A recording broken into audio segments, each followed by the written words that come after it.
पुढे पुढच्या आणखी एक महत्त्वाच्या बातमीकडे नागपूरसह विदर्भात देखील तापमानाची तीव्रता पाहायला मिळते। दुपारच्या वेळी अत्यावश्यक काम असल्यास बाहेर पडा असं आवाहन आरोग्य विभागाच्या वतीने करण्यात आले।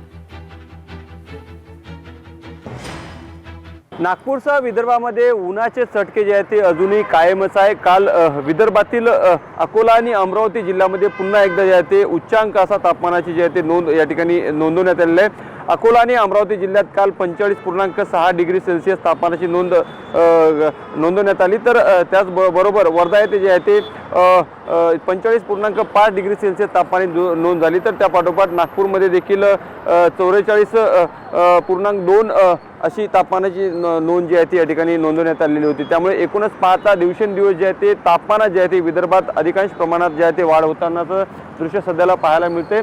त्यामुळे दुपारच्या वेळी जे आहे ते बाहेर पडणं कठीण झालेलं आहे। त्यामुळे अति आवश्यक काम असणाऱ्यांनी जे आहे ते बाहेर पडत असताना जे आहे ते आपल्या आरोग्याची काळजी घेतच बाहेर पडा असं आवाहन जे आहे ते आरोग्य विभागाच्या वतीने एकूणच करण्यात आलेलं आहे। मात्र दुपारी 12 ते रात्री उशिरापर्यंत जे आहे ते उन्हाचे चटके जे आहे ते सातत्याने या ठिकाणी जे आहे ते विदर्भातील नागरिकांना जाणवत आहे। त्यामुळे उष्माघातामुळे जे आहे ते आरोग्यावर परिणाम होण्याची दाट शक्यता आहे ते वर्तवली। त्यामुळे प्रशासनाकडून वारंवार नागरिकांना आवाहन करण्यात येते की दुपारच्या वेळेत अति आवश्यक काम असेल तरच बाहेर पडा आणि बाहेर पडताना सुद्धा आपल्या आरोग्याची काळजी घेतच नीट या ठिकाणी बाहेर पडा अशा पद्धतीचे आवाहन देखील या ठिकाणी करण्यात येत आहे।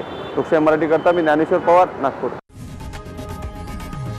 लोकशाही मराठी ऐका, पहा, जागरूक रहा।